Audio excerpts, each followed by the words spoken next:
అందరికీ నమస్కారం. నిన్నటి రోజున వైఎస్ఆర్ కాంగ్రెస్ పార్టీ సీనియర్ నాయకులు మరియు మాజీ మంత్రివర్యులు అంబటి రాంబాబు గారి మీద కొంతమంది టీడీపీ అల్లరిమూకలు కావచ్చు, కొంతమంది టీడీపీ రౌడీలు కావచ్చు, గూండాలు కావచ్చు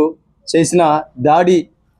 అత్యంత నీచం, అత్యంత దురదృష్టకరమని మీడియా ముఖంగా తెలియజేస్తా ఉన్నా. ఈ కూటమి ప్రభుత్వం అధికారంలోకి వచ్చిన నాటి నుంచి ప్రజలకు చేయాల్సిన మంచిని పక్కన పెట్టి కేవలం వైఎస్ఆర్ కాంగ్రెస్ పార్టీ కార్యకర్తలని, నాయకులని లక్ష్యంగా చేసుకొని వాళ్ళని వేధించడం, వాళ్ళని వెంబడించడం, వాళ్ళని అనేక రకాలుగా ఇబ్బందికి గురి చేస్తూ రాష్ట్రంలో అంబేద్కర్ గారు రాసినటువంటి రాజ్యాంగాన్ని పక్కన పెట్టి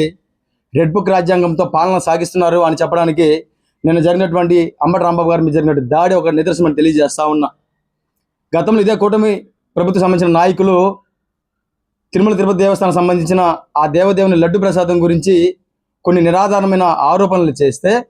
వీళ్ళ ఆధ్వర్యంలో ఉన్నటువంటి సిట్, సిబిఐ ఏదైతే వీళ్ళు చేసిన ఆరోపణలన్నీ అవాస్తవం అని చెప్పి క్లీన్ చిట్ ఇస్తే దానికి సంబంధించి మా అధినాయకుడు జగన్మోహన్ రెడ్డి గారి ఆదేశాల మేరకు ప్రతి ఒక్క నియోజకవర్గంలో వెంకటేశ్వర స్వామి గుడిలో పూజలు చేసి ఈ పాలకులకి మంచి బుద్ధి ప్రసాదించాలని మేము పూజలు చేసి దేవుడి మీద నమ్మకంతో మేము శాంతియుతంగా మా యొక్క పోరాటాలను సాగిస్తూ ఉంటే ఆ పోరాటాల్లో భాగంగా నిన్న అంబటి రాంబాబు గారు కూడా దేవుడి గుడిలో పూజ చేసుకుని ఇంటికి వెళ్తే క్రమంలో ఆయన కారు మీద ఆడవాళ్ళు మగవాళ్ళని తేడా లేకుండా రాళ్ళు, రాడ్లతో, కర్రలతో అత్యంత ఘోరంగా, అత్యంత జుగుప్సాకరంగా దాడి చేస్తే ఆ ఆవేశంలో రెండు మాటలు వాళ్ళ గురించి మాట్లాడితే ఆ మాటలన్నింటినీ కూడా చంద్రబాబు నాయుడు గారికి ఆపాదిస్తూ గందరగోళం చేసిన పరిస్థితి మనం చూసాం. అప్పటికి అంబటి రాంబాబు గారు ఆయన ఇంటికి వెళ్ళిన తర్వాత ఆ యొక్క కార్యక్రమాన్ని చూసిన తర్వాత నేను ఆవేశంలో కొంతమంది మాట్లాడిన మాటలు వాస్తవమని చెప్పి కొంతమంది గురించి మాట్లాడిన మాటలు కూడా ఆయన వివరణ ఇచ్చే పరిస్థితి కూడా ఆయన చేసినా కూడా ఈ కూటమి ప్రభుత్వంలో ఉన్నటువంటి కొంతమంది చిల్లర నాయకులు ఏదైతే ఈ టాపిక్ డైవర్షన్తో ఈ కల్తీ లడ్డుని ఏదో ఒక రకంగా ప్రజలు మనల్ని దోషులుగా నిర్ణయించారు కాబట్టి ఏదో ఒక రకంగా మాట్లాడుకోవాలా, ఈ టాపిక్ డైవర్షన్తో మనం పాలిటిక్స్ చేయాలన్న ఉద్దేశంతో ఆయన మీద అత్యంత దారుణంగా ఆయన ఇంటికి వెళ్ళి ఆయన ఇంటికి నిప్పు పెట్టించి ఆయన కారుని ధ్వంసం చేసి చివరికి ఆయన పైన హత్యాయత్నం చేస్తే ఆయన పైన హత్యాయత్నం చేసిన వాళ్ళ మీద చర్యలు తీసుకోవాల్సింది పోయి ఆయన మీదే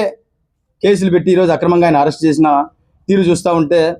రాష్ట్రంలో శాంతి భద్రతలు ఏ విధంగా క్షీణిస్తున్నాయో తెలియజేస్తూ ఉన్నా. ఈరోజు యువత ఎంతోమంది యువకులు కావచ్చు, సమాజంలో ఎంతోమంది యువకులందరూ కూడా జగన్మోహన్ రెడ్డి గారు లాంటి ఒక గొప్ప నాయకుడు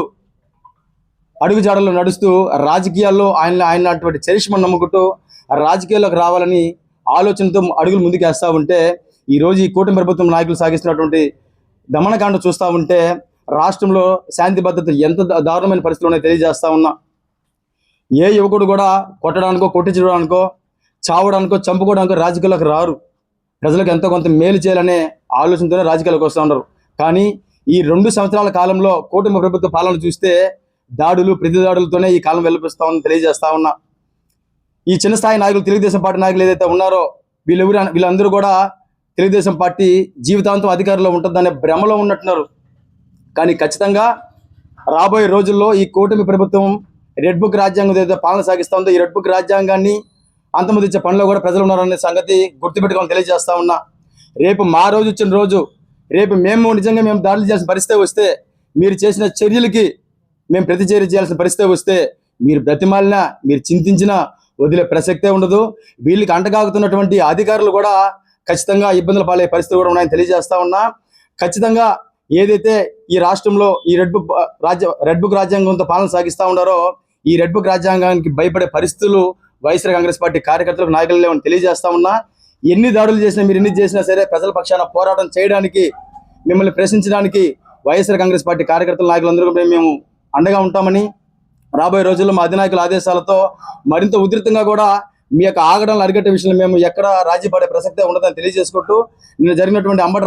రాంబాబు గారి మీద జరిగిన దాడిని నెల్లూరు జిల్లా యువజన విభాగం తరఫున తీవ్రంగా ఖండిస్తున్నామని తెలియజేస్తా ఉన్నా. మరెన్నో వీడియోల కోసం మా ఛానల్ ని సబ్స్క్రైబ్ చేసుకుని పక్కనే ఉన్న బెల్ ఐకాన్ ని క్లిక్ చేసి యాక్టివేట్ చేసుకోండి.